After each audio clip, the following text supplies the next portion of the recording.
You're watching PowerNation. The last time we dynoed the compression obsession small block Chevy, we had to go easy on it. But now we've got race fuel and a bigger cam. It's time to hammer down.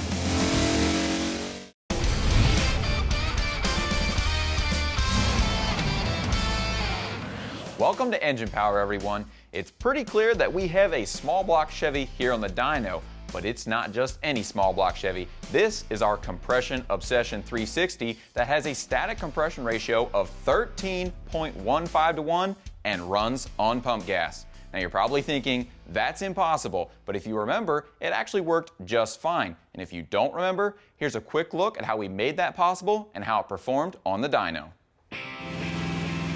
When we dyno tested our modest small block Chevy, it made 276 horsepower and 345 pound-feet of torque. We gave it a bunch of upgrades, such as forged rods and pistons, bigger camshaft, 195cc heads, and an EFI setup.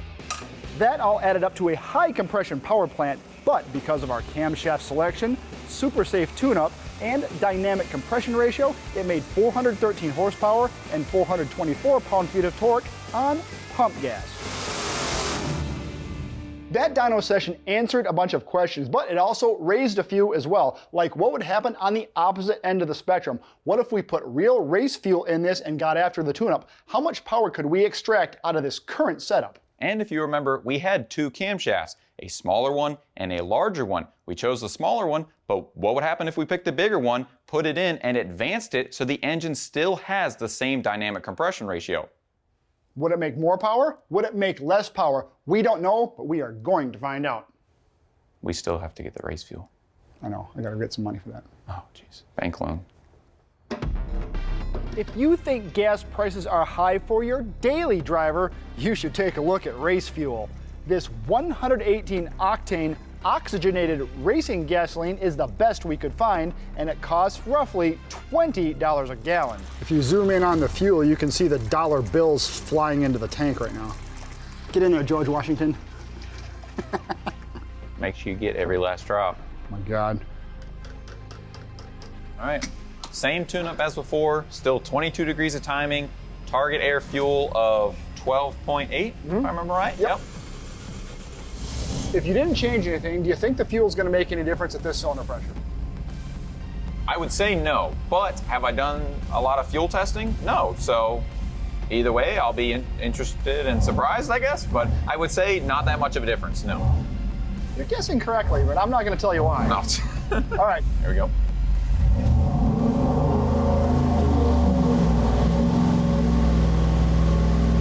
Sounds the same.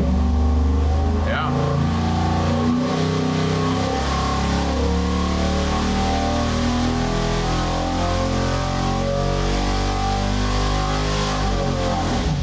.409 horse, 416 pound-feet, right? Yep. 409 horse, interestingly, at 5,600. Right. A little bit higher. And what was it, 416.5 at 4,400. All right. I mean, at least we have a baseline now for that fuel. Right. So now we can make changes and see the changes from there. Right. Is it a drastic difference? No. At a given cylinder pressure, sometimes, you know, you run into the problem of, you've heard it before, over-octane engine. Are we in that type of situation now? Maybe, because we are not pouring the coals to the tune-up. Yeah, exactly. We're gonna now. We're going to, all right, and so that would make more of a difference. But yeah, with this tune-up, would we see a drastic change? No. Does that seem right? Yeah. Okay, so what's the first thing you would do with this? I think we need to put more timing in it. Because 22 degrees, that's a little, not to be mean, but that's kind of lame sauce. Well, it is, but it's safe lame sauce. Exactly. It was safe before, but now we don't have to worry about that. So let's put some actual timing in this. Okay. Well, how much of increment would you jump it up? In this situation, with good fuel where we're not worried, I would say at least 4 to 6 degrees. Good. Okay, so go do what you want and come back and tell me. Okay. All right. Sounds good. It's idling, I'm gonna say considerably higher, but enough where I know you made a big change to it. Well, I was in there, and then I made a battlefield decision and we went from 22 degrees to 30. 30? I'm not worried because we have good fuel. So I feel really confident. So we're gonna make a big change and hopefully see a big change.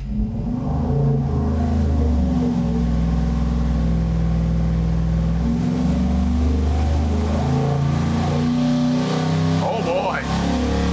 Yeah, yeah. Woo! That made, what does 8 degrees of timing make for a difference? Wow. Oh, I don't know, Dad. 448 horsepower, Wow. 459 pound-feet of torque. Okay, we should probably turn it off because there's dollar bills going out the exhaust, but that is crazy, right? Okay, so 459.3 at 4,300, right on, and 448, interestingly enough, right at 6,000. It's got, I mean, it probably looks like it's gonna peak over right there, but yeah, wow. it will, but that is literally the difference of just timing. Yeah, Now, so timing with good fuel, you know what I'm that. saying? Yeah, let's overlay that. That's big, right? I mean, Yep, notice how the graph looks the same. Yep, just has increased everywhere. We were running something a bit on the sketch side with the pump gas, but we kept it safe intentionally. Yeah. Now, how much more do you want to go? I mean, at this point, I think we've got that giant jump there, but I think, you know, we've got to do some timing loops and just tune it for power. And, you know, now that we don't have to worry about hurting the engine, Right. just maybe make some quick changes and, you know, see how much we can actually get out of it. You know what that means? Montage.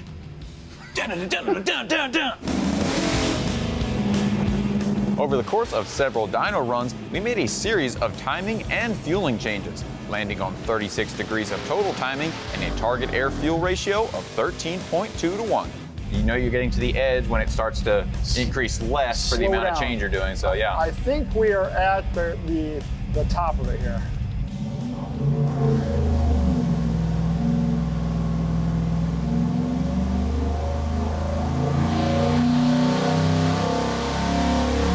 Big difference, yeah.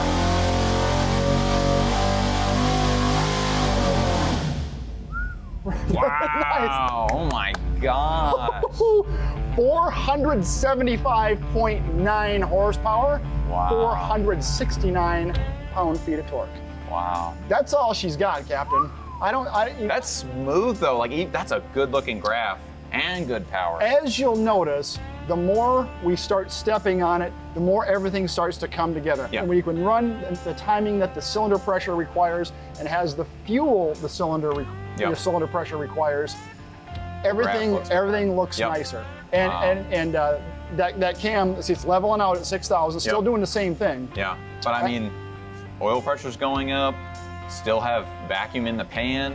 I mean, that's nice. That's not bad for 360 inches, you know what I'm saying? And okay, so let's overlay that with the one we had before. So that's what our changes are worth. Yeah, Wow. that's what that's from the good gas with no changes to all the good gas with all the other changes. Notice how the graphs pretty much look the same. Yeah, but just more everywhere. That's so cool. Everywhere. When how can I make more power is the question, many times the answer is a bigger cam.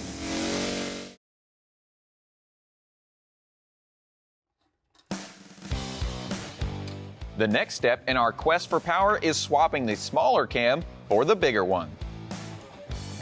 If you didn't notice this or you were wondering what's going on here, because this is a later model block, this is how we're actually measuring crankcase vacuum. We're just going to the top of the dipstick. So just so you know, I know it looks weird, but that's how we're using it.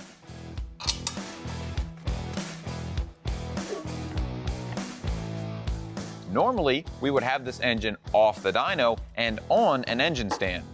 But to speed things up, we're going to do this cam swap in the dyno cell and on the dyno cart.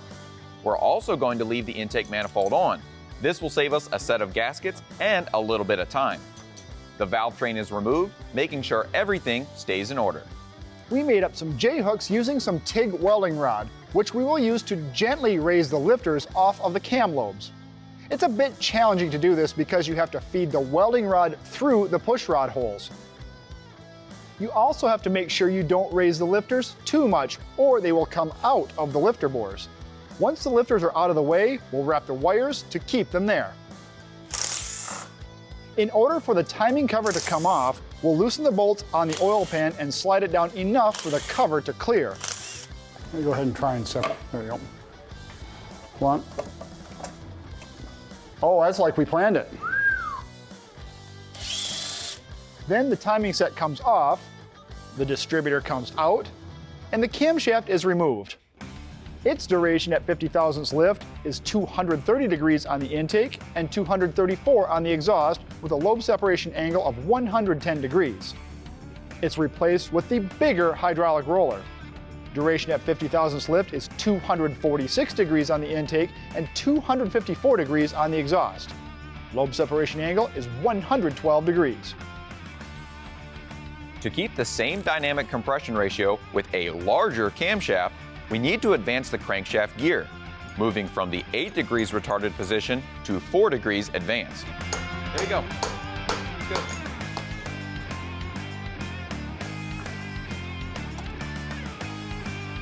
$66. Okay. We'll degree the cam to measure an accurate intake center line and calculate our new dynamic compression ratio based off that. 144. 105. I will take that because that will be. That should be very, very close. It's got to be really close. And yep, 9.15 to 1 dynamic, so within 0.02. Oh, I mean, we're not going to get any closer than that. That's what our that's it. So lock her down, leave it there. Excellent. With the camshaft fully installed, we can undo the lifter hangers and reinstall the valve train.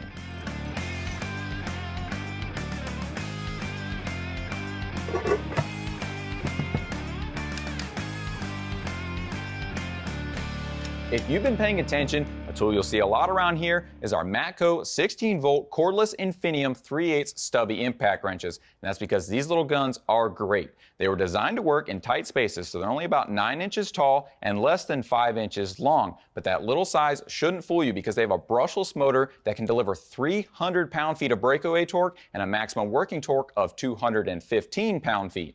That brushless motor also means they're going to have great durability and a long lifespan. As you can see, we use ours every day and they hold up awesome. They also have a bunch of other features, including an LED light in the front to light up where you're working, a really comfortable grip, and the whole gun with the battery weighs less than 3 pounds, so it's easy to use all day long. We have a bunch of them because we love using them here in the shop, but if you want one of your own, you can reach out to your local Matco distributor.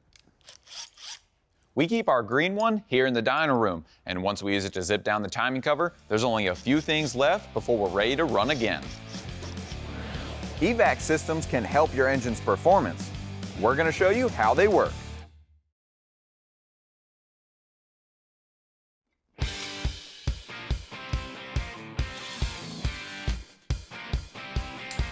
It's almost time to fire up the small block, but we have some small details to attend to, like getting our balancer on and checking TDC.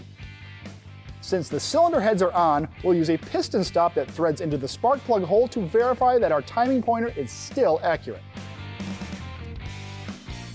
Look at that, dead on. Nice. Oop, look at that, right in.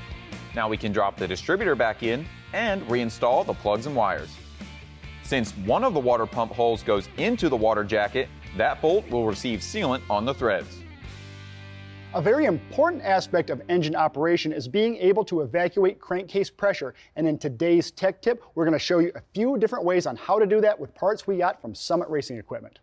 Back in the day, the way crankcase pressure was dealt with was either a breather system or what was called a road tube. They both actually worked, but there are some drawbacks to those systems. One, the vapor is directly vented to atmosphere, which isn't great for the environment. Two, the vapor could go all over the engine, making it dirty, or worse yet, it would come out the road tube and go on the ground. So what was created to deal with that was what's called a PCV valve. Now, PCV stands for positive crankcase ventilation.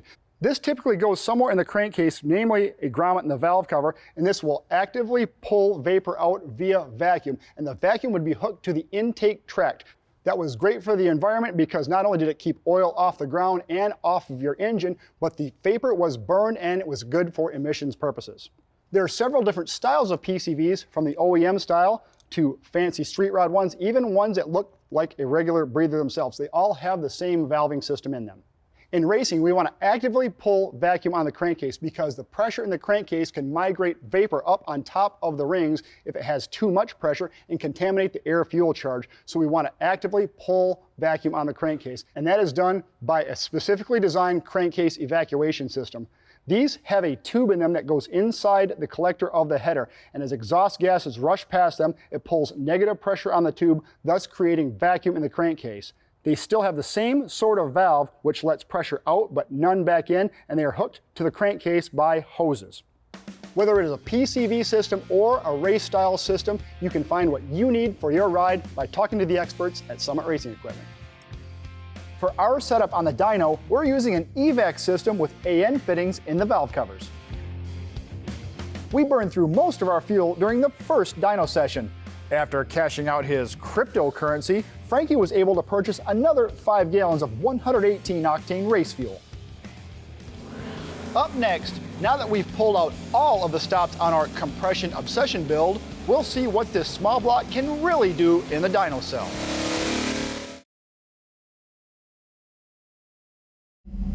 This is going to be interesting, right? Because we've shown what happens when you take the duration of the intake valve and you move it earlier or later, right. But now where the intake valve closes hasn't changed, and we're simply extending it farther. It's opening sooner. Right. So what does that mean? I mean, on this induction system, on this intake track, will that matter? I don't know. The cam is significantly bigger. Yeah, I mean, if we were going to spec this out for, say a real build, would we probably put this cam in? I don't know if I'd do it with this intake. It's a little big, but... I mean, but this for science. In the nature of science. Scientifical purposes, we're going to see what it does. All right.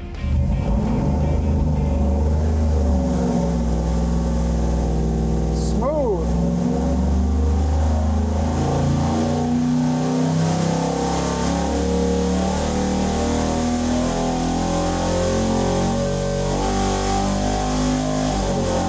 Might have been worth a little bit. Oh, actually a little bit more. Actually a little more, and you see it starting to trend up now. Manifold vacuum, a teeny bit higher. Yeah, it actually is. So actually, the intake tracking restriction is probably a huge factor in that, because we still have a dual plane and a relatively small cylinder head. Nothing wrong with a dual plane. The fact that a dual plane is making this kind of power is outstanding. Yeah. Now, we are augmented by compression, right? So that's one of the kickers. But I don't want to wring this thing out too much more. No, but maybe we'll take it to like 62, 63. Yeah. See if it peaks over. See what happens there.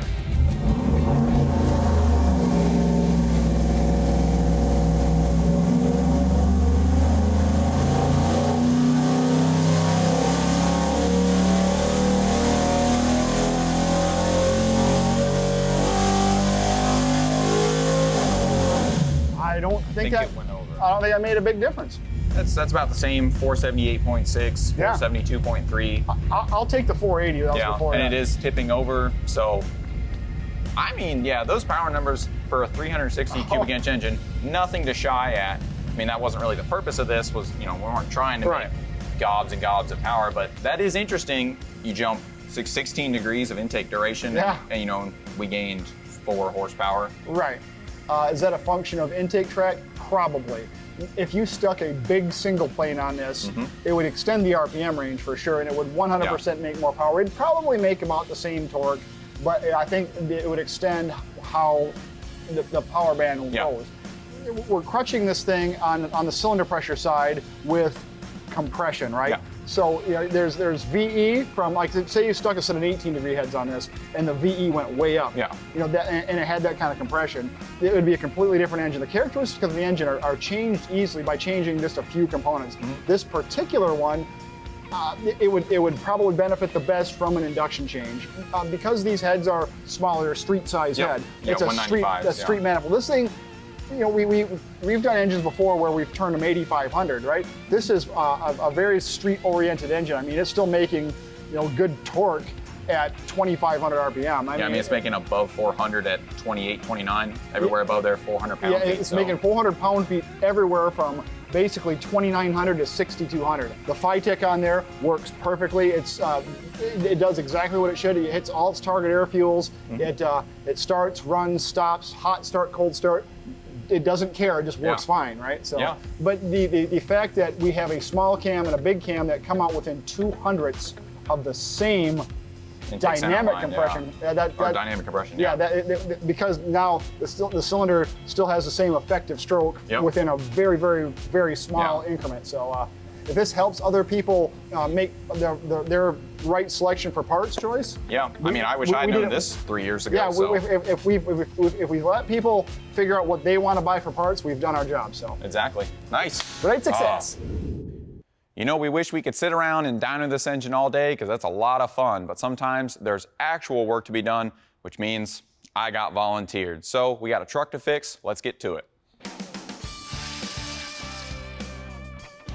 Our Ram 1500 shop truck had a cracked radiator, so we're going to change it out. After removing the old one, we'll replace it with a new Duralast unit.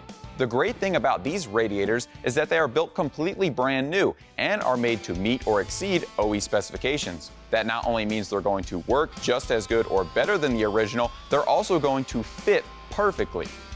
That means after swapping out some grommets and some fittings, the radiator is easy to drop into place. For a little extra insurance, we're also going to change the radiator cap with a brand new 16-pound Duralast unit. For more information on anything you've seen today, go check out PowerNation TV.